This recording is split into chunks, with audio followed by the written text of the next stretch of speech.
Bueno, Sergio, usted que estaba tan negativo esta mañana, tendrá que tranquilizarse ahora. Pues sí, claro, claro.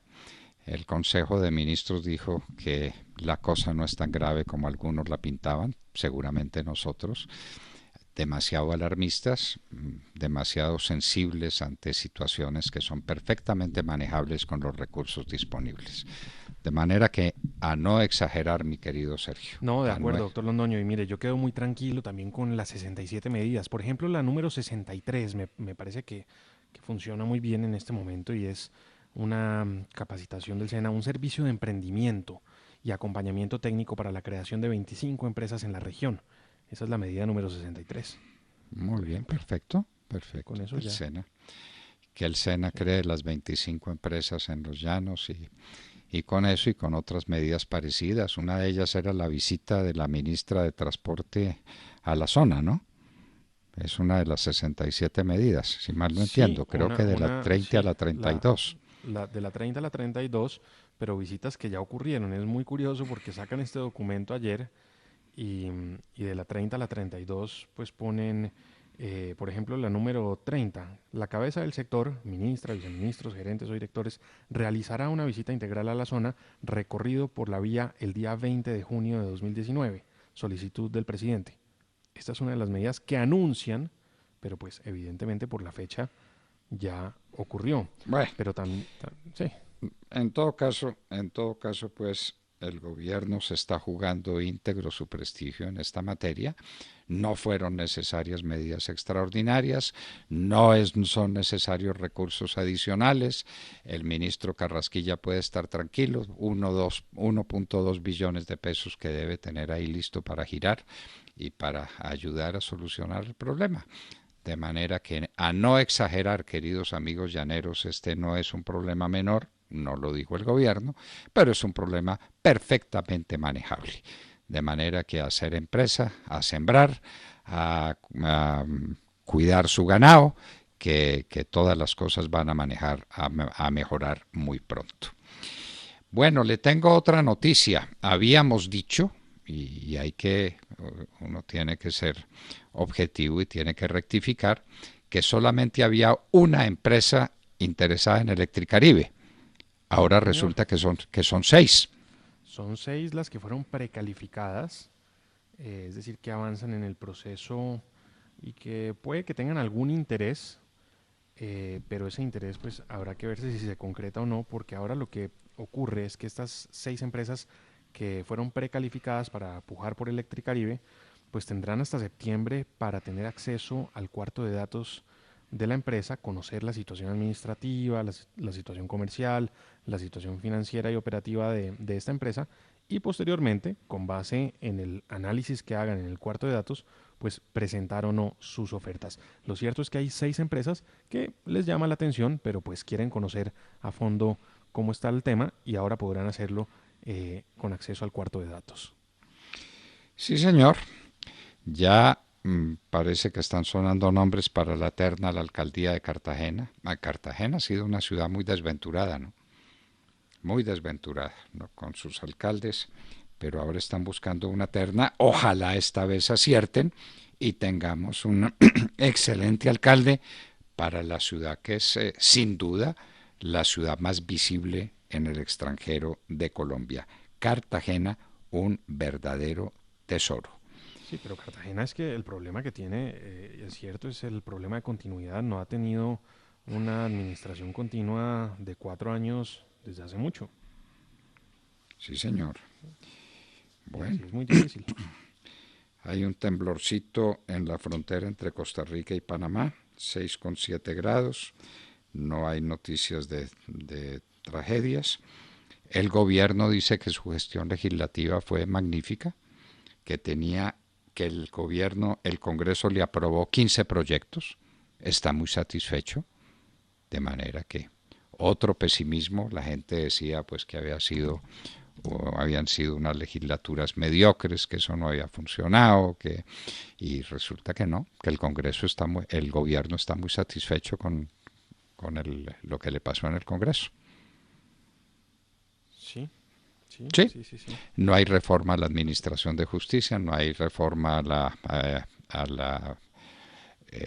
la reforma política, no se dio. No se dieron las medidas anticorrupción, no se dieron pues muchas cosas, pero el balance para el gobierno es supremamente bueno. Y la Sí, lucha que tuvieron en el Congreso fue terrible, ver cómo muchas veces levantaban sesiones y esperar a ver cómo hacían para que les aprueben muchos proyectos en el Congreso. Entonces, pues yo no entiendo de qué se sienten satisfechos, la verdad. Bueno, ya el Partido Liberal tiene candidato a la gobernación de Antioquia, ¿sabía? sí, al Aníbal fin Gaviria. Aníbal Gaviria recibió el respaldo del Partido Liberal ayer. Bueno, Así es. y están diciendo que al Centro Democrático le había ido muy mal en las elecciones pasadas y que entonces ahora por eso está haciendo alianzas en todas partes para ganar en todas partes o para ganar en muchas sobre la base de alianzas. Sí, yo ¿Y creo que qué va son a pasar unas con la alianza en alianzas. Bogotá? No, doctor Londoño, pues la Alianza de Bogotá la seguimos esperando. A ver si no se demoran hasta octubre para hacerla y para unir sus esfuerzos, los de Ángela Garzón con los de Miguel Uribe, con los de Andrea Nieto, por ejemplo. Unir esos esfuerzos y unir pues a los electores en torno a un programa. Y es ahí donde está el tema y donde está el problema, porque pues hacer alianzas se pueden hacer todas las que quiera sobre la base electoral, pero si las alianzas no son programáticas, eso al final no sale bien. Y uno quisiera o uno preferiría que no se hicieran las alianzas si no son sobre la base programática, porque pues alianzas para ganar no tiene ningún sentido. Alianzas para gobernar como se debe gobernar con los programas que le interesan a la base electoral, bueno, esas sí son las que valdrían la pena. Bueno, y ahora como se reúne la OEA en Medellín, ya le están poniendo quejas allá a Almagro. Le dicen que el presidente Duque no ha hecho lo suficiente para profundizar la paz con justicia, poniéndole quejas. Pues Almagro está aquí, entonces pues es ocasión de ponerle quejas sobre el presidente Duque y su gestión. Vamos a ver, el presidente Duque va a la inauguración de esta asamblea número 49 de la Organización de Estados Americanos. Esto pues tiene lugar en Medellín y vamos a ver qué sale de esta asamblea. Lo cierto es que parece que hay una agenda un poco oculta que se mueve detrás de bambalinas y que tiene temas pues trascendentales que terminan implementándose, que nadie se entera y a esa agenda oculta le estamos siguiendo el paso todos estos días, le estaremos siguiendo el paso porque pues una cosa es lo que ocurre en las portadas de los medios de comunicación, el tema de Almagro, por supuesto el tema de Venezuela estará sobre la mesa, pero otra cosa son las resoluciones que tras bambalinas se empiezan a mover y se empiezan a aprobar en asambleas como esta. Bueno, un infortunio para Bolsonaro, el presidente del Brasil, un militar que viajaba en su avión o en un avión suyo, pues puede que el presidente tenga varios aviones en el Brasil, fue detenido en España con drogas. 39 kilos de cocaína, doctor Londoño. Una cifra bastante grande. Creo que en Colombia también tuvimos un caso con un avión militar en Fort Lauderdale. Recordará usted hace muchos años, en donde Sí, también señor. Sí, señor. se Sí, señor. transportó drogas, sí, señor. Bueno, entonces tenemos un derrame de crudo en Arauca, en Saravena. Seguramente no es un derrame grave, porque pues las cosas que están pasando en Colombia estamos descubriendo que no son graves. Sí, De no, manera que pues no alarmarnos, son unas goticas de petróleo ahí que están cayendo en Saravena y seguramente los periodistas están exagerando la significación de ese atentado que sin duda es del ELN, que está esperando ocasión muy propicia para entablar negociaciones con el gobierno. claro, atentado terrorista contra el oleoducto Caño Limón Coveñas. Esto ocurrió, doctor Londoño, en la vereda La Pava, en jurisdicción del municipio de Saravena. Y pues sí, hay un derrame, pero se nos está volviendo paisaje también lo de los derrames de crudo a lo largo y ancho de la geografía nacional. Bueno, y Timochenko dice que está cansado de tenderle la mano a Álvaro Uribe, pues se va Sí, a acabar de cansar, ¿o no? sí, es que el descaro de este terrorista no tiene límite, doctor. Imagínese que en unas declaraciones que dio para CNN, dijo: estoy cansado de tenderle la mano al presidente Uribe. En La Habana varios de nosotros firmamos cartas públicas a través de gente cercana a él. Enviamos razones y una sola vez nos respondió diciendo que quería hablar, pero que quería hacer clandestinamente. Yo no creo eso, la verdad. Clandestinamente. Hágame el favor. Además de que allá, pues a esta entrevista este señor fue a hacerse el santo, como si nunca hubieran hecho absolutamente nada, volvió a pedir perdón a las víctimas, se mostró muy preocupado por los asesinatos a los excombatientes, como él lo llama, de las FARC. Entonces, como siempre, esta gente victimizándose y haciéndose como si no hubieran hecho absolutamente nada y como si las FARC no continuara acá en sus actividades. Además de que también se refirió pues a todo el tema de su compañero Santrich y dijo que se trató de aprovechar X circunstancias para crear una matriz para limpiar el camino y extraditarnos. Yo sé que tienen en la mira la extradición y la muerte de cada uno de nosotros, pero es un riesgo que estamos dispuestos a correr. La extradición y la muerte. ¿Quién? Bueno, en fin, esas son las FARC, ese es Timochenko, ese es su estilo. Ellos están aquí muy cómodos mientras sus compañeros siguen con el negocio del narcotráfico. Los datos del narcotráfico de la ONU son dramáticos, pero se paran en el 2017. No dicen nada del 2018, que es lo peor, ¿no? ¿Cómo serán los de 2018, doctor? Sí, ¿cómo vendrán esos datos de 2018 si sí son los de 2017? Muy bien. Época en que todavía estaba el expresidente Juan Manuel Santos, ¿no? Recordemos eso, bueno. Eso también. Ustedes saben que el glifosato no tiene ningún impacto sobre la salud humana. El glifosato obra sobre las plantaciones, en el reino vegetal. La Universidad Sergio Arboleda, que es sobremanera seria, dice que es más peligroso para la salud humana una copa de vino que le llegue a caer a uno glifosato. Glifosato no produce ningún efecto sobre la salud humana. Sí, lo hace la Universidad Sergio Arboleda a través del decano de la Facultad de Economía, el doctor Alberto Schlesinger, quien pues hace una recopilación de datos y de hechos y los presenta a la opinión pública, lo cual ha generado muchísimo revuelo, porque bueno, son datos puros y duros lo que presenta el doctor Schlesinger, y pues obviamente hay a quienes no le sientan bien esas cifras, esos datos que presentan desde la Universidad Sergio Arboleda en torno al tema del glifosato que además se hace necesario en nuestro país en dos sentidos. El primero, pues para los cultivos lícitos, para los cultivos legales, en el cual se está usando la aspersión aérea de glifosato en los cultivos legales, se realiza de manera constante, porque pues no tiene ningún problema evidentemente, pero en donde está prohibido por cuenta de la Corte Constitucional es en los cultivos ilícitos, pero se hace absolutamente necesario. Desde hace muchísimos años recuerdo yo a los trabajadores de las fincas cafeteras con un aparato de esos al hombro que tiene una muy mala palabra para mencionarlo, regando glifosato que es el Roundup. Y eso ha pasado en todas las zonas cafeteras y nadie nunca se quejó de una enfermedad derivada de la aspersión con glifosato. Nadie nunca. Ni de tomar café porque el café tenía glifosato.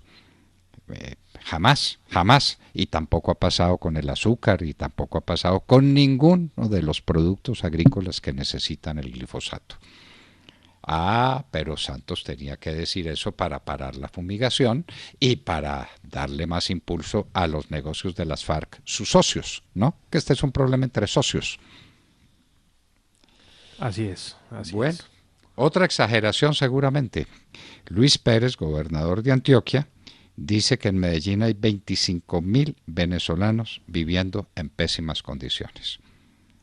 Debe ser otra exageración. Y debe ser exageración el problema que tenemos con los venezolanos. Estamos exagerando. Y que ahora también, doctor, se va a complicar Ayer yo leía un análisis, pues sabemos que Perú y Chile les comenzó a pedir visa, entonces de pronto la gente está temerosa de que Colombia se vuelva una botella donde aquí se va pues como a conglomerar todos estos migrantes venezolanos provenientes de este país por toda la crisis económica que hay gracias al socialismo del siglo XXI. Entonces la gente tiene temor porque Colombia pueda ser donde se queda la mayoría de estos migrantes venezolanos. No, pues la gran mayoría se está quedando aquí. A eso sí no tenga ninguna duda. Claro que sí, claro que Pues sí. a esa alarma de Antioquia se suma una alarma desde el Tolima, en donde el secretario del Interior del departamento, Gustavo Murillo, pues advierte que se está registrando un incremento también en la población venezolana que está llegando al departamento y que dentro de esa población advierte hay un porcentaje significativo de mujeres que se están dedicando a la prostitución, principalmente en municipios como Ibagué, El Espinal, Natagaima, Prado o Murillo. Así que, pues, a la alerta que hacen desde Antioquia se suma la que hacen desde el Tolima, en donde, pues, además dicen que están evaluando qué medidas tomar y están pensando en estructurar planes de acción para evitar el aumento de trabajadoras sexuales venezolanas y así reducir la posibilidad de vulneración de derechos y la explotación de quienes se están dedicando a esa actividad. Bueno, Doctor, venga, entonces, antes de que cerremos ese tema, no, es según, que me según lo iba a ACNUR, cerrar. según ACNUR, la Agencia de Naciones Unidas para los Refugiados, el número de venezolanos que ha huido del país desde 2014 ha alcanzado los 4 millones. Eso incluye 1.3 millones de migrantes y refugiados que se han radicado en Colombia. Eso es la cifra que nos da ACNUR frente a los venezolanos que se están quedando en nuestro país. En Perú hay 288.000, en Chile 263.000, en Ecuador 130.000 y en Argentina 168.000 y 94.000 en Panamá, doctor. Pero esas cifras no me dan 4 millones. A mí tampoco, debe ser que de pronto esta cifra no contó de pronto pues gente que se ha ido a Europa o que de pronto ha ido a Estados Unidos. Bueno, el gobierno le sigue diciendo a Cisercha Armada que no tiene ningún derecho sobre el galeón San José. Y todo esto a Pero pesar de la sentencia ejecutoriada de la Corte Suprema de Justicia. pues es que son varias las sentencias que tiene Cisercha Armada a su favor a lo largo de los años. Pero esta es una batalla que está librando la señora vicepresidenta, tendrá muy buenas razones, pero eso no lo decide ella. Eso lo van a decidir los jueces. Y si Ya lo no, decidieron, doctor Londoño. bueno, ya lo decidieron en Colombia, pero si a pesar de las sentencias en Colombia a favor de Cisercha Armada insisten en sacar el galeón San José, vamos a tener un conflicto internacional muy importante. No les quepa ninguna duda. ¿Y cómo es el cuento de que están saliendo periodistas del diario El Tiempo? Sí, pues noticia que sacudió las redes sociales el día de ayer, particularmente Twitter, en donde prácticamente denuncian que 150 periodistas habrían sido despedidos del Tiempo, del periódico. Una cuenta que hace nuestro colega Luis Carlos Vélez de la FM dice que son 600 los periodistas que han sido despedidos de diferentes medios de comunicación a lo largo de este año. Y se habla pues de la crisis de los medios. Crisis de los medios que es notable, pero si hay crisis de los medios, hay crisis del aparato productivo. Porque ¿por qué puede haber crisis de los medios? Porque hay Claro, menos por falta de pauta. por falta de Es que pauta acuérdese que los publicitaria. medios viven de pauta. Exactamente. ¿Y por qué no hay pauta publicitaria? Pues porque hay retracción en los negocios. Y lo Es primero que se elimina es la pauta, además. lo primero que se elimina es la pauta, de manera que esto es de una enorme gravedad. Uno ve los periódicos y se sorprende, porque la primera página de los periódicos es la que encausa, es la que dirige, es la que llama la atención sobre los hechos fundamentales del día. Y con mucha frecuencia mira uno el periódico y la primera página es de publicidad.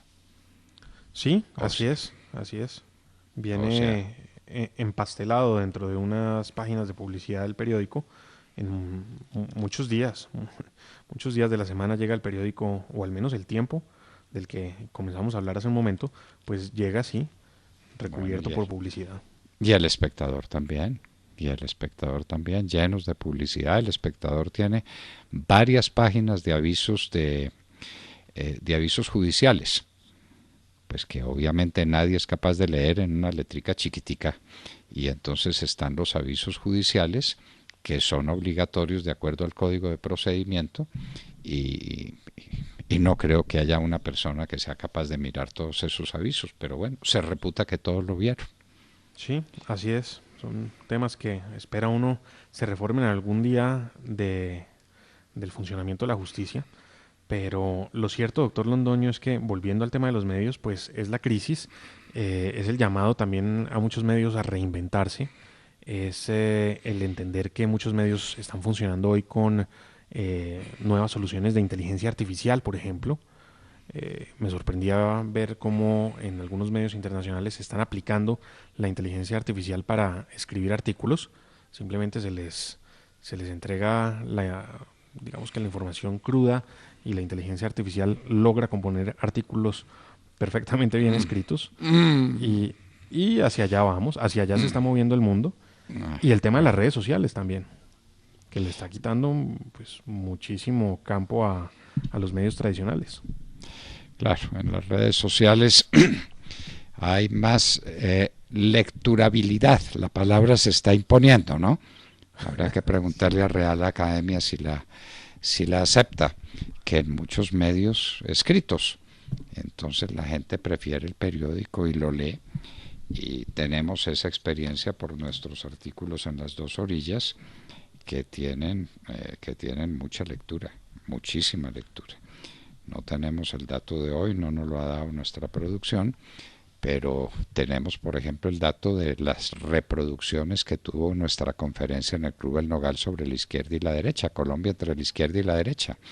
Ayer íbamos en 75.000, me parece, por Facebook nomás, ¿no? Sí, señor. Ayer ya habíamos superado las 74.000, 75.000. No, pero ese dato era sumado también las reproducciones de YouTube. En Facebook teníamos 71.000 hasta ayer, ahorita ya estamos verificando el dato de hoy, doctor, y su columna en las dos orillas tiene más de 10.000 lecturas. El de esta semana. Sí, señor, el de esta semana tiene más de 10.000 lecturas. Eso muy difícilmente lo tiene un escritor de página editorial del diario, de cualquier diario. Colombia partida en dos. Pero parece que no está partida en dos por las últimas noticias. No, el gobierno porque el Consejo de Ministros ha dicho que ese es un asunto que puede tratar perfectamente con los medios que tiene a su disposición y que no hay problema y que lo que hay son escándalos excesivos sobre hechos que no merecen tanta preocupación. Que sea así. ¿Qué más quiere? Sí. No, le iba a cambiar un poco el tercio porque hablábamos hace un momento de las portadas de los periódicos y precisamente la portada del diario El Tiempo de hoy pues tiene a David Murcia Guzmán de nuevo en territorio colombiano, el autor de esa pirámide de la que se dice aún falta por devolver 800.000 millones de pesos. ¿Cómo le parece? Las pérdidas. Y que dejó 800, pues 800.000 millones de pesos, ¿se da usted cuenta? No, doctor, y no solamente eso, mire que yo pues viví en la época de las pirámides, pues ustedes saben que en Nariño, Putumayo fueron como los departamentos más afectados por las pirámides y la verdad, bueno, mucha gente dice, bueno, es que ¿para qué invierten en esas cosas?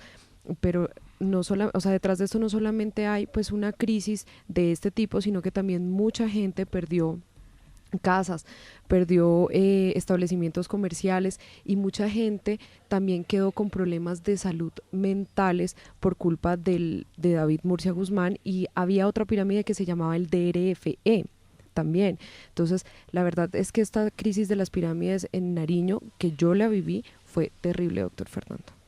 Bueno, y ahora ya a las observaciones que ha hecho sobre el glifosato la Universidad Sergio Arboleda, le salió otro científico, Rudolf Holmes. Está siendo de científico y está diciendo pues que no cree mucho en lo que dice la Sergio Arboleda, que es bueno que alguien más lo revise.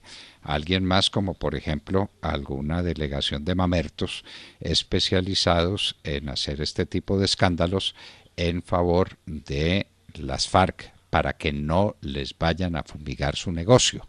Sí, Eso delegación que es. podría ser encabezada, por ejemplo, por el nuevo rector de la Universidad de los Andes, el exministro de Salud Claro, Fernando Gaviria. Por ejemplo, ¿no? si Si él fue el hablamos de... que hizo, él fue el que hizo acabar con la fumigación con glifosato metiendo Así es. mentiras.